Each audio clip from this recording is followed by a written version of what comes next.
1984 год. В вычислительном центре Академии наук СССР занимается изучением искусственного интеллекта. Один из исследователей засиживается на работе больше остальных и решает какие-то там рабочие задачи. В какой-то момент в голове у него всплывает воспоминание о старой детской настолке. Тут же появляется желание создать компьютерную игру на основе забытой головоломки. Уже через пару недель первый прототип написан. Через месяц игра есть почти на всех компьютерах Москвы. А спустя несколько лет она станет самой популярной компьютерной игрой в истории человечества. Так началась история Тетрис, игры, завоевавшей любовь миллионов жителей нашей планеты. А еще эта безобидная игра стала причиной лицензионных войн, создавшая современную игровую индустрию. Но почему простая адаптация старой настолки до сих пор остается самой популярной игрой на наших девайсах?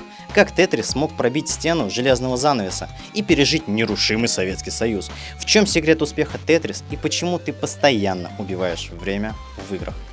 Всем привет, меня зовут Никита, и это именно нарицательное. Здесь мы говорим о вещах, которые изменили мир. Идея самой популярной компьютерной игры принадлежит Алексею Пажетнову. Это тот самый программист, который засиживался на работе допоздна и всю жизнь занимался любимым делом. В свои 28 лет он уже опытный программист и математик с серьезным научным багажом. Его детство проходит в среде московской творческой интеллигенции. Любовь к искусству, высокие математические способности и глубокое знание компьютера подготовило Пажетнова к самому важному достижению его жизни. Однако Тетрис появился не благодаря уму и гениальности советского математика, а вопреки. Дело не в том, что с умом и гениальностью что-то не так, тут все в порядке. Пажетнов вдохновляется Тетрамино, старой детской головоломкой, в которой нужно сложить различные фигуры в монолитную конструкцию. Но основная проблема скрывается в мощности советского железа. Оно не может потянуть визуализацию вращению фигур из 5 квадратов. Именно поэтому Пажетнов уменьшает размер фигур до 4 и создает знакомые каждому палочки, квадратики, зигзаги. Название создается из двух слов – тетрамино и теннис. Почему теннис? А мы сами не знаем. 6 июня 1984 года Алексей Леонидович презентует свою разработку коллегам по вычислительному центру Академии наук. Игра настолько всем нравится, что распространяется словно вирус по компьютерам Москвы за пару недель. Это не результат маркетинга или рекламы, а спонтанная популярность, вызванная привыканием к игре, ее простотой и одновременно глубиной. Слухи о загадочной советской игре распространяются за пределы соцблока, и вскоре о Тетрисе узнает британский предприниматель, который видит невероятные перспективы простой и увлекательной игры. Но слава и миллионы от продаж копий Тетриса – это несбыточная мечта для обычного советского математика и программиста. И ведь все права на игру принадлежат не Пажетнову, а совершенно другим людям. И именно это стало причиной патентных войн, создавших современную игровую индустрию.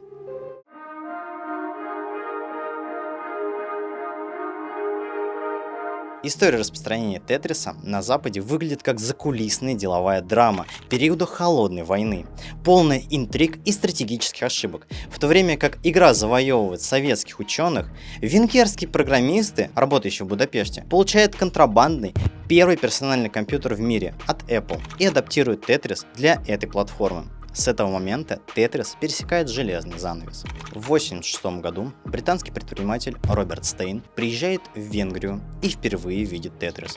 Видя коммерческий потенциал, он хочет заполучить права на распространение этого хита в капиталистических странах и забирать всю прибыль исключительно себе. Стейн находит контакты Академии наук СССР и предлагает 100 тысяч фунтов за права на Тетрис. Британец лично встречается с Пажетновым и даже получает устное разрешение на реализацию игры. Только авторских прав у Пажетнова нет, ведь все права у госкомпаний. Как итог, игры, выпущенные Стейном, пиратские. И представляясь единственным правообладателем Тетриса за границей, Стейн продает права на распространение игры сразу двум компаниям. Британской Mirrorsoft, не путать с Microsoft, достается лицензия на европейский рынок, а американский Spectrum Holobyte на североамериканский. К концу 1988 года Тетрис уже продается миллионными тиражами на ПК и получает небывалый успех. Игра расходится по Европе и США, а СССР не получает ни копейки за игру своего гражданина. Когда в Москве осознают масштаб проблемы, становится ясно, Тетрис на Западе продается незаконно, а государство теряет миллионы денег. Товарищ Сталин бы по-любому расстрелял за это. И когда Mirrorsoft готовится выпустить версию Тетриса для домашних консолей, происходит юридическая катастрофа. Никто не имеет на это прав. А на дворе 89 год. На носу выход Nintendo Game Boy. И ему нужен бенгер. На сцене появляется человек, который меняет судьбу Тетриса. Хэнк Роджерс, живущий в Японии. Он опытный предприниматель, который чувствует огромный потенциал игры для грядущей портативной игровой революции. Nintendo с ее Game Boy. Роджерс идет к Стейну и договаривается о эксклюзивных консольных правах за $25 тысяч. Но вскоре узнает, что Стейн работает не по понятиям и уже продал права компании Atari Games. Понимая, что контрактные права неясны и запутаны, Роджерс решается на смелый шаг. В феврале 1989 года он летит в Москву и приходит прямо в Элорг. Это государственная компания, имеющая монополию на экспорт и импорт программного обеспечения в СССР. Мало того, что американец прилетает из Японии в Союз, так ему еще и удается провести встречу с Николаем Беликовым, главой Элорг. Во время встречи Роджерс убеждает Беликова, что Nintendo владеет 70% мирового рынка видеоигр и может обеспечить огромные доходы для советской стороны. В ту же ночь Роджерс знакомится с самим Алексеем Пажетновым и обсуждает с ним будущее его игры. На следующее утро Беликов подписывает с Роджерсом договор, не включая в контракт Стейна. Далее Nintendo через Роджерса получает возможность выпускать Тетрис на Game Boy, а ранее выданные права пересматриваются, что приводит к судебной войне с Atari. Кстати, если вам интересно послушать про историю развития Nintendo, то давайте наберем 500 лайков под этим роликом, и вы можете написать комментарий, что я хочу, и мы снимем.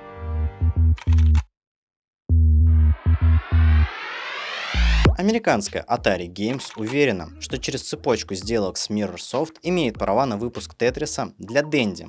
Atari даже начинает продажи картриджа со своим вариантом игры под названием Тиятис с использованием кириллицы для своего прадедушки PlayStation, полностью игнорируя права Nintendo.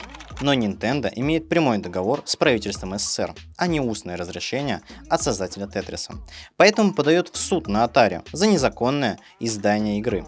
Как вы понимаете, Nintendo уже тогда вертела на своем Марио всех за авторское право. Поэтому в 1989 году суд встает на сторону создателя легендарного сантехника и признает права Atari недействительными. В итоге почти 300 тысяч картриджей Тетриса с Atari были уничтожены, а уже проданные копии превратились в коллекционную редкость.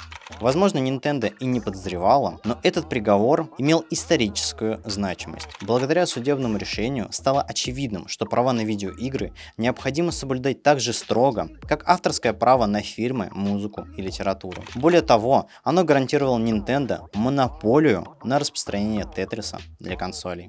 14 июня 1989 года Nintendo выпускает портативную консоль с предустановленным Тетрисом. Это было стратегическим решением, которое помогло Nintendo. Хэнк Роджерс настоял на том, чтобы Тетрис шел в комплекте с каждой новой консолью в Северной Америке и Европе. Результат был потрясающим. Комбинация портативности Game Boy и простоты Тетриса создала идеальный союз. Уже на старте Тетрис продался миллионными копиями. К настоящему времени версия для Game Boy разошлась на 35 миллионов экземпляров, став бестселлером среди всех видеоигр для этой платформы. Люди играют в Тетрис в поездах, автобусах, школах и много где еще. К концу 80-х Тетрис выходит за пределы игровых сообществ и становится культурным явлением, распространяясь как эпидемия. Успех версии Тетрис для Game Boy напрямую способствует главенству Nintendo на рынке портативок на протяжении десятилетий.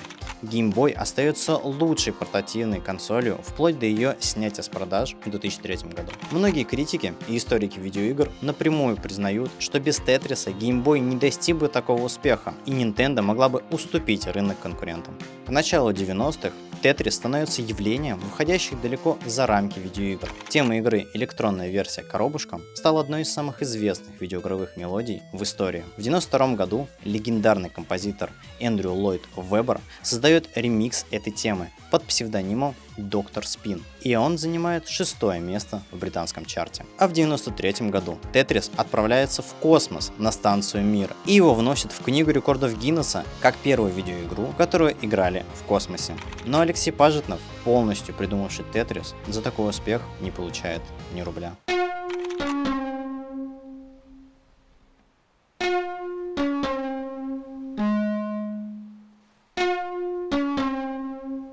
Хотя Тетрис и был невероятно популярен, но договор с Элорг не давал Алексею ни копейки с продаж за рубежом. Даже распад Советского Союза ничего не изменил. Лицензия на Тетрис оставалась не у Пажетнова. Это изменилось только в 1995 году, когда закончился срок договора между Элорг и Nintendo. И спустя 10 лет право на Тетрис наконец-то возвращается его создателю. В 1996 году Пажетнов эмигрирует в США и основывает компанию The Tetris Company вместе с Хэнком Роджерсом. Это решение изменило жизнь Алексея навсегда. Теперь он мог получать доход от своей игры. С этого момента Пажетнов и Роджерс начали активно лицензировать Тетрис для новых игровых платформ, возникающих на рынке. А в начале нулевых на горизонте маячат новые высоты и стены из нерушимых кирпичей. Стив Джобс показывает первый iPhone, и Тетрис переживает очередное возрождение. 100 миллионов скачиваний в 2010-м, 425 миллионов к 2014-му. И эта цифра продолжает расти. На долю мобильных загрузок приходится большая часть копий игры. В 2019 году Nintendo вместе с Пажетновым выпускает Tetris 99. Это Battle Royale, который обновляет классическую формулу Тетриса. Геймплей прост. 99 одновременно играющих людей, и каждый играет в свой Тетрис. Но при очистке линии мусор отправляется другому игроку. Игра выходит для подписчиков Nintendo Switch Online и в течение нескольких месяцев привлекает 2,8 миллиона активных игроков. Это свежий взгляд на знакомую игру, которая привлекает как старых игроков в оригинальный Тетрис, так и из ДВГшных зумеров. В 2023 году Тетрис празднует свой 40-летний юбилей, а Apple выпускает документалку о его истории. Фильм, названный просто Тетрис, рассказывает историю создания игры, борьбу за ее права и трансформации простой головоломки в культурный феномен. Можно посмотреть всего один раз, если у вас нет аллергии на клюкву. Ну а Тетрис остается игрой, в которую невозможно остановиться играть. Кстати, а почему? Один из самых интригующих аспектов Тетриса – это его психологическая зависимость. Игра не содержит насилия, не предлагает глубокого нарратива, не имеет конечной цели. Ты находишься в состоянии потока, и тем не менее миллиарды людей провели в ней сотни и тысячи часов. Почему? Ответ лежит в психологии человеческого мозга. Тетрис задействует подсознательное желание человека получать удовольствие от порядка. Когда мы видим беспорядок, мы хотим его организовать. Каждый раз, когда игрок заполняет линию, она исчезает, создавая ощущение выполненной задачи и небольшую психологическую награду. Однако компьютер постоянно добавляет новые блоки, создавая новый беспорядок. Это бесконечный цикл порядка и хаоса, который держит мозг в состоянии напряженного внимания. Психолог Блюмезий Гарник в 1930-х годах открыл феномен, который назвали в ее честь, когда люди лучше помнят незавершенные задачи, чем завершенные. Тетрис использует этот механизм мозга. Игра никогда не завершена, новые вызовы постоянно возникают, и мозг всегда остается в состоянии незавершенности, требующей его внимания. Сейчас такое можно встретить в любой другой мобильной игре. Ты заходишь в нее, а у тебя постоянно висят делики или любая другая невыполненная задача. Тетрис оказал огромное влияние на развитие видеоигровой индустрии. Сначала он установил новый стандарт для казуальных игр, доказав, что игра не обязательно должна быть сложной, дорогостоящей или предназначенной для узкой аудитории, чтобы добиться массового успеха. Тетрис был доступен, понятен, увлекателен, и именно эти качества сделали его вневременным. Тетрис создал целый жанр головоломок в видеоиграх, вдохновляя разработчиков на создание тысяч похожих игр. Кроме того, Тетрис был первой игрой, попавшей в международные суды и установивший прецеденты для защиты интеллектуальной собственности. Исторические решения в пользу Nintendo против Atari установило, что авторские права и товарные знаки на игры должны защищаться с той же серьезностью, как и в других индустриях. Сегодня, в 2026, Tetris по-прежнему активно развивается. The Tetris Company продолжает лицензировать игры для новых платформ, включая виртуальную реальность, облачные игровые сервисы. История Тетриса – это история о том, как простая идея, возникшая из любви программиста к головоломкам, преодолела все барьеры и стала достоянием человечества. Это история о том, как советский ученый, работающий на древнем компьютере в эпоху Холодной войны, создал нечто столь универсальное, что оно пережило крах самого Советского Союза.